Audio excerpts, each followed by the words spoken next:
Welcome back on capital news. चलिए देखते हैं दिल्ली की 25 फटाफट बड़ी खबरें। साथ ही डेली खबरों से अपडेट रहने के लिए चैनल को सब्सक्राइब करने के साथ वीडियो को लाइक करें।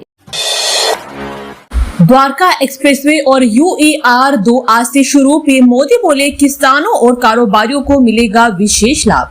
द्वारका एक्सप्रेसवे के दिल्ली खंड और अर्बन एक्सटेंशन रोड 2 जैसी दो प्रमुख राष्ट्रीय राजमार्ग परियोजनाओं के उद्घाटन समारोह के अवसर पर प्रधानमंत्री नरेंद्र मोदी ने कहा कि यह दिल्ली और उसके आसपास के क्षेत्रों को जोड़ने में बड़ा कदम है। इस अवसर पर पीएम मोदी का भव्य स्वागत भी किया गया। केंद्रीय सड़क परिवहन और राजमार्ग मंत्री नितिन गडकरी, दिल्ली की मुख्यमंत्री रेखा गुप्ता एवं हरियाणा के मुख्यमंत्री नायब सिंह सैनी ने इस परियोजना के लिए प्रधानमंत्री का अभिनंदन किया। 40 मिनट में पूरा होगा 2 घंटे का सफर। एनसीआर वालों को पीएम मोदी की सौगात। UER-2 और द्वारका एक्सप्रेसवे का किया गया उद्घाटन। प्रधानमंत्री नरेंद्र मोदी ने 17 अगस्त को अर्बन एक्सटेंशन रोड 2 और द्वारका एक्सप्रेसवे के दिल्ली भाग का उद्घाटन किया। इस दौरान पीएम मोदी के साथ केंद्रीय मंत्री नितिन गडकरी, दिल्ली की मुख्यमंत्री रेखा गुप्ता और हरियाणा के मुख्यमंत्री नायब सिंह सैनी मौजूद रहे। दिल्ली और हरियाणा को जोड़ने वाले इन 2 हाई स्पीड कॉरिडोर के लोकार्पण से लोगों की आवाजाही आसान होगी। लगभग 11,000 करोड़ रुपए की लागत से तैयार दोनों सड़क परियोजनाओं से एनसीआर के अलावा देश के अन्य हिस्सों में यातायात संचालन बेहतर होगा। तो पीएम मोदी की रैली में उमड़ रही नकली भीड़, आपका बीजेपी पर बड़ा आरोप, वायरल हुआ वीडियो। प्रधानमंत्री नरेंद्र मोदी रविवार को दिल्ली के रोहिणी में UER-2 का उद्घाटन कर रहे हैं। इसके लिए बड़ी संख्या में उद्घाटन स्थल पर भीड़ जुट रही है। इसी बीच दिल्ली की पूर्व मुख्यमंत्री आतिशी ने भाजपा पर एक बड़ा हमला किया है। उन्होंने एक वीडियो को शेयर करते हुए आरोप लगाया है कि पीएम मोदी की रैली में जुटाई जा रही भीड़ बनावटी है। इसमें शामिल होने के लिए दिल्ली के सफाई कर्मचारियों को डराया धमकाया गया है। उन्हें नौकरी जाने का भय दिखाकर जबरन बसों में सवार कर रैली स्थल से ले जाया जा रहा है। बेफिक्र होकर खरीद सकेंगे चांदी। सितंबर से 6 डिजिट का HUID कोड होगा जारी। वैश्विक कारणों से सोने की तरह चांदी के दाम में उच्चतम स्तर पर 1 लाख रुपए के पार है। ऐसे में उससे बने उत्पादों की गुणवत्ता को लेकर चिंता होने लगी है कि कहीं उसमें गिलट का मिश्रण तो नहीं है, क्योंकि अक्सर ऐसे मामले प्रकाश में आते हैं। अब इस चिंता से मुक्ति का समय आ गया है। सोने के गहनों की गुणवत्ता मापदंड, हॉलमार्क, यूनिक आइडेंटिफिकेशन तय करने के बाद अब चांदी की शुद्धता को आंकने की भी व्यवस्था कर दी गई है। चांदी की ज्वेलरी के लिए भी अब 1 सितंबर से 6 नवंबर तक का HUID कोड जारी किया जाएगा। फिलहाल यह ऐच्छिक रहेगा और जिसे आने वाले समय में अनिवार्य करने की तैयारी भी है।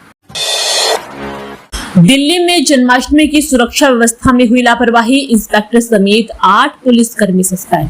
रोहिणी सेक्टर 25 स्थित इस्कॉन टेम्पल पहुंचे दिल्ली पुलिस आयुक्त SBK सिंह ने जन्माष्टमी की सुरक्षा में लापरवाही देख नाराज हुए। यहाँ ड्यूटी पॉइंट से बाहरी उत्तरी जिला के पुलिसकर्मी गायब मिले।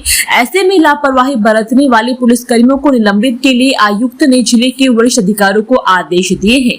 लापरवाही बरतने वाले एक इंस्पेक्टर समेत 8 पुलिसकर्मियों को निलंबित भी कर दिया गया है। दिल्ली में बाढ़ का खतरा, यमुना के जलस्तर में बढ़ोतरी। प्रशासन की चेतावनी के बाद भी लोग जगह को नहीं कर रहे हैं खाली। यमुना का जलस्तर चेतावनी स्तर को पार कर चुका है। प्रशासन खादर समेत आसपास के निचले इलाकों में मुनादी कर लोगों को सुरक्षित स्थान पर जाने को कह रहे हैं। चेतावनी का लोगों पर कोई असर नहीं पड़ रहा है। पुराना लोहा पुल के नीचे यमुना का पानी झुग्गियों तक आ गया है। इसके बाद भी लोगों को अपनी जान की परवाह नहीं है। दिल्ली में बनने जा रहा है राजधानी का सबसे बड़ा 5 सितारा होटल। DDA को 10,000 करोड़ के राजस्व की उम्मीद। DDA ने अपनी नई SLP पहल के तहत अपनी पहली बार नेहरू प्लेस के करीब 2 एकड़ जमीन होटल प्रोजेक्ट के लेमन ट्री होटल्स की सहायक कंपनी फ्लैर होटल्स को दी है। इससे DDA को 55 वर्षों की अवधि में लगभग 10,000 करोड़ रुपए की आय होने की उम्मीद है। DDA ने शनिवार को एक बयान जारी कर बताया कि 2 मई 2025 को नेहरू प्लेस स्थित 2 एकड़ भूमि पर 5 सितारा होटल के लिए रिक्वेस्ट फॉर प्रपोजल जारी किया गया था। भगवान कृष्ण का चरित्र, धर्म और न्याय के पथ पर चलने की देता है प्रेरणा, सीएम रेखा गुप्ता का जन्माष्टमी पर संदेश। मुख्यमंत्री रेखा गुप्ता ने कहा कि भगवान श्री कृष्ण का जीवन चरित्र हमें धर्म, न्याय और कर्तव्य निष्ठा के पथ पर चलने की प्रेरणा देता है। उन्होंने लोगों से भी आग्रह किया कि वे मिलकर राजधानी को आदर्श और सशक्त दिल्ली बनाने में योगदान दें। शनिवार को श्री कृष्ण जन्माष्टमी के अवसर पर उन्होंने विभिन्न मंदिरों में पूजा अर्चना कर प्रदेशवासियों के सुख, शांति, स्वास्थ्य और समृद्धि की कामना की। देश की राजधानी में ही कितनी औद्योगिक इकाई, इस सवाल का जवाब तलाशने को इंडस्ट्रियल एरिया का सर्वे कराएगा डीपीसीसी। दिल्ली सरकार की नई औद्योगिक नीति के ड्राफ्ट को अंतिम रूप दिए जाने की प्रक्रिया के बीच दिल्ली प्रदूषण नियंत्रण समिति राजधानी के तमाम औद्योगिक क्षेत्रों का सर्वे कराएगा। डीपीसीसी की बोर्ड बैठक में हुए इस फैसले के तहत जल्द ही सर्वे का प्रारूप देकर किसी अधिकृत एजेंसी के साथ करार किया जाएगा। दिल्ली में 32 अधिकृत औद्योगिक क्षेत्र है जबकि 20 अनधिकृत, लेकिन आज तक भी इनमें कोई सर्वे नहीं कराया गया। एक्स को सहयोग पोर्टल पर हिस्सा बनाने पर दिल्ली हाईकोर्ट ने उठाया सवाल, केंद्र सरकार से 10 सितंबर तक मांगा जवाब। इस सवाल के साथ ही दिल्ली हाईकोर्ट ने केंद्र सरकार को निर्देश दिया है कि वे इस मुद्दे पर अपना जवाब 10 सितंबर तक दाखिल करे। न्यायमूर्ति प्रतिभा एम सिंह और न्यायमूर्ति अमित शर्मा की पीठ ने कहा कि यूनियन ऑफ इंडिया अपने जवाब में इस विशेष मुद्दे के बारे में बताए कि क्या मानव तस्करी, बाल तस्करी, ड्रग तस्करी और राष्ट्रीय सुरक्षा जैसे मामलों में एक्स कॉर्प को बिना शर्त सहयोग पोर्टल का हिस्सा होना चाहिए। बाहरी दिल्ली में धूमधाम से मनाई गई जन्माष्टमी, इस्कॉन मंदिर में उमड़ी भक्तों की भीड़। बाहरी दिल्ली में धूमधाम से जन्माष्टमी मनाई गई। इस खास मौके पर रोहिणी सेक्टर 25 स्थित इस्कॉन मंदिर में सुबह से ही भक्तों की भारी भीड़ देखने को मिली। भक्त भगवान श्री कृष्ण के दर्शन के लिए लंबे समय तक कतार में खड़े रहे। इस मौके पर भगवान का विशेष रूप से श्रृंगार भी किया गया, साथ ही मंदिर को भी रंग बिरंगी लाइटों से सजाया गया। बैंक कॉल सेंटर से लीक हो रहा आपका डाटा, मिनटों में साफ हो रही जिंदगी भर की कमाई। डिजिटल युग में तेजी से बढ़ते साइबर अपराध अब पहले से कहीं अधिक चालाक और संगठित रूप से ले चुके हैं। हाल ही में सामने आए कई मामलों में ठग बैंक अधिकारी बनकर लोगों को फोन कर रहे हैं। वे न केवल पीड़ित का नाम जानते हैं बल्कि उसके क्रेडिट या डेबिट कार्ड का नंबर भी बताते हैं। ये इसके लिए मुनबिर है क्योंकि बैंक के अधिकृत कॉल सेंटरों में काम करने वाले कर्मचारी ही जाल साजों के साथ साठ गांठ कर जल्द पैसा कमाने के लिए ग्राहकों की जानकारी साझा कर रहे हैं। ये बहुत ही चिंता का विषय है क्योंकि खाता धारकों की सभी गोपनीय जानकारियां जालसाजों के पास बहुत आसानी से उपलब्ध हो रही है। रामलीला मैदान में पशु प्रेमियों का हंगामा, एससी के कुत्तों पर आदेश का विरोध, लगाए नारे आवारा नहीं है हमारा। रामलीला मैदान के बाहर रविवार को पशु प्रेमियों ने विरोध प्रदर्शन किया।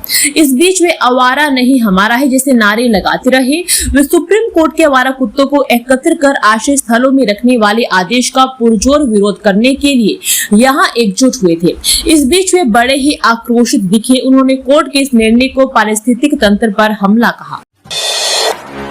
ट्रैफिक चालान माफ कराने का मौका, दिल्ली में अब हर महीने लगेगी लोक अदालत। राजधानी के सभी 6 जिला न्यायालयों में वर्षों से लंबित पड़े करीब 4.15 करोड़ से अधिक चालानों को निपटाने के लिए अब हर महीने लोक अदालत लगेगी। पहले लोक अदालत हर 3 माह में लगती थी। इसके अलावा चालान भुगतने के लिए अदालतों की संख्या भी बढ़ाए जाने की तैयारी है। दिल्ली हाई कोर्ट के न्यायमूर्ति प्रतीक जालान की अध्यक्षता वाली कमेटी ने बीते हफ्ते ही लोक अदालत लगाने और अदालतों की संख्या बढ़ाने की संस्तुति की है। अब आदेश के अनुपालन में कार्रवाई आगे बढ़ाई जा रही है।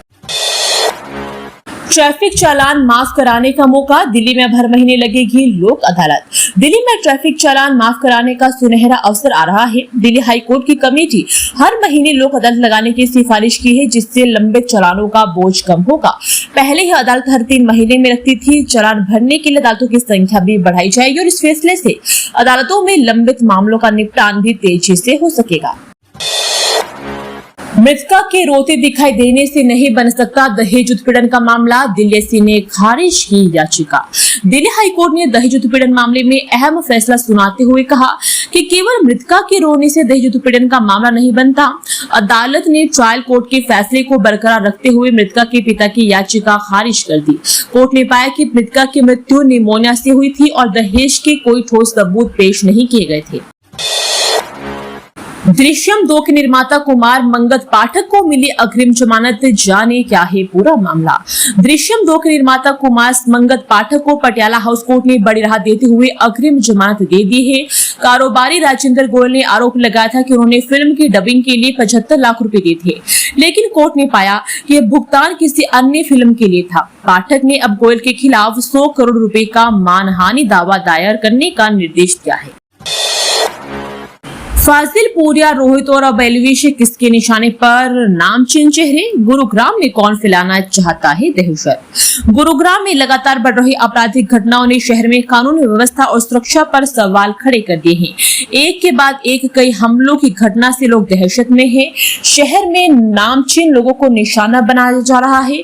हरियाणवी सिंगर राहुल फाजिल पूरिया पर फायरिंग के बाद फाइनेंसर रोहित शौकीन की गोली मारकर हत्या कर दी गई और आज एलविश यादव के घर को निशाना बनाकर ताबड़तोड़ गोलियां बरसाई गई। गुरुग्राम में एलविश के घर पर 24 राउंड फायरिंग, बाइक सवार बदमाशों ने बरसाई ताबड़तोड़ गोलियां। हरियाणा के गुरुग्राम में मशहूर यूट्यूबर एलविश यादव के घर पर फायरिंग का मामला सामने आया है। सुबह करीब 5:30 बजे की घटना है, जिस समय एलविश यादव के घर पर गोली चली। उस दौरान घर पर उसकी मां सुषमा यादव मौजूद थी। सेक्टर 56 थाना पुलिस मौके पर मामले की जांच करने में जुटी है। नेहरू प्लेस में 5 स्टार होटल से 10,000 करोड़ कमाएगा डीडीए, एलजी सक्सेना की देखरेख में नई योजना शुरू। नेहरू प्लेस में डीडीए की 2 एकड़ जमीन 5 स्टार होटल बनाने का ठेका फ्लोर होटल्स प्राइवेट लिमिटेड को मिला है। इस प्रोजेक्ट से 55 साल में डीडीए को करीब 10,000 करोड़ रुपए की कमाई होगी। ये दिल्ली का सबसे बड़ा 500 कमरों वाला होटल होगा। उपराज्यपाल वीके सक्सेना की देखरेख में डीडीए ने पुराने फ्री होल्ड और स्थायी लीज मॉडल की बजाय नए लाइसेंस संपत्ति योजना शुरू की है। इसका मकसद दिल्ली की कीमती जमीन को होटल, वेयरहाउस, स्वास्थ्य और बड़े रिटेल प्रोजेक्ट के लिए इस्तेमाल करना है। इससे आर्थिक विकास को बढ़ावा मिलेगा और बुनियादी ढांचा भी मजबूत होगा। डेनिम कचरे का फैशन में रूपांतरण, पर्यावरण को मिलेगा बड़ा लाभ, शोधार्थियों ने विकसित की नई तकनीक। भारत में हर साल करीब 39 लाख टन पुराने कपड़े कचरे के रूप में फेंके जाते हैं, लेकिन इनमें से केवल 4% ही रिसाइकिल हो पाते हैं। बाकी कपड़े लैंडफिल में चले जाते हैं, जहां उन्हें नष्ट होने में लंबा समय भी लगता है और इस दौरान वे पर्यावरण पर गंभीर असर डालते हैं। पतंग पकड़ने के दौरान गहरे नाले में गिरकर बच्चे की मौत, अगले दिन मिला शव, आपने भाजपा सरकार को घेरा। वेलकम इलाके में शुक्रवार शाम पतंग पकड़ने के दौरान 7 साल का बच्चा गहरे नाले में गिर गया। यह देखकर बाकी बच्चों ने शोर मचा दिया। बाद में मामले की सूचना पुलिस और दमकल विभाग को दी गई। सूचना मिलते ही बचाव दल मौके पर पहुंचा। रात तक बचाव अभियान चलाया, पर अंधेरा होने के कारण बचाव का काम रोकना पड़ा। शनिवार एक बार फिर बचाव का काम शुरू हुआ तो दोपहर को शव बरामद हो गया। मृतक की शिनाख्त अदनान के रूप में हुई है। वे दूसरी कक्षा का छात्र था और पुलिस मामले की छानबीन कर रही है। वजीराबाद रोड पर डबल डेकर फ्लाईओवर का काम अटका, नहीं मिली हरे पेड़ों को हटाने की अनुमति।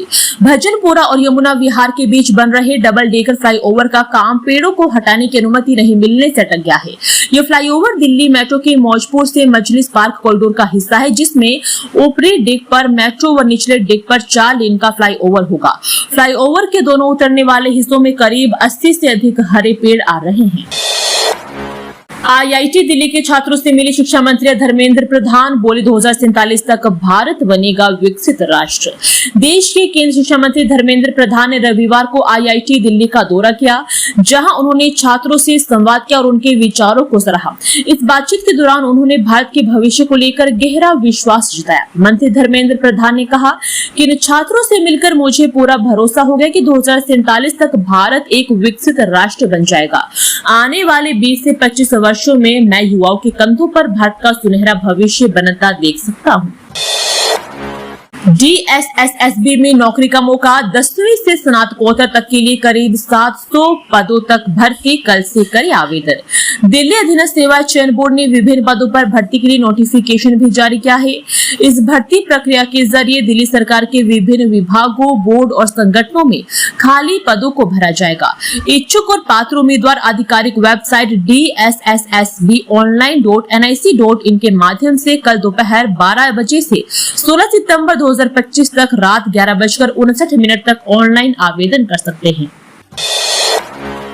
बैंक कॉल सेंटर से लीक हो रहा आपका डाटा, मिनटों में साफ हो रही जिंदगी भर की कमाई। डिजिटल युग में तेजी से बढ़ते साइबर अपराध अब पहले से कहीं अधिक चालाक और संगठित रूप से ले चुके हैं। हाल ही में सामने आए कई मामलों में ठग बैंक अधिकारी बनकर लोगों को फोन कर रहे हैं।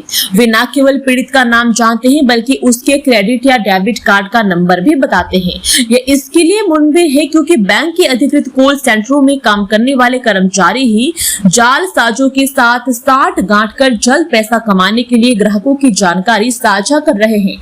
ये बहुत ही चिंता का विषय है क्योंकि खाता धारकों की सभी गोपनीय जानकारियां जालसाजों के पास बहुत आसानी से उपलब्ध हो रही है। वजीराबाद रोड पर डबल डेकर फ्लाईओवर का काम अटका, नहीं मिली हरे पेड़ों को हटाने की अनुमति।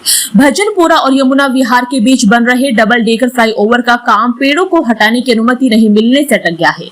यह फ्लाईओवर दिल्ली मेट्रो के मौजपुर से मजलिस पार्क कॉरिडोर का हिस्सा है, जिसमें ऊपरी डेक पर मेट्रो व निचले डेक पर 4 लेन का फ्लाईओवर होगा। फ्लाईओवर के दोनों उतरने वाले हिस्सों में करीब 80 से अधिक हरे पेड़ आ रहे हैं।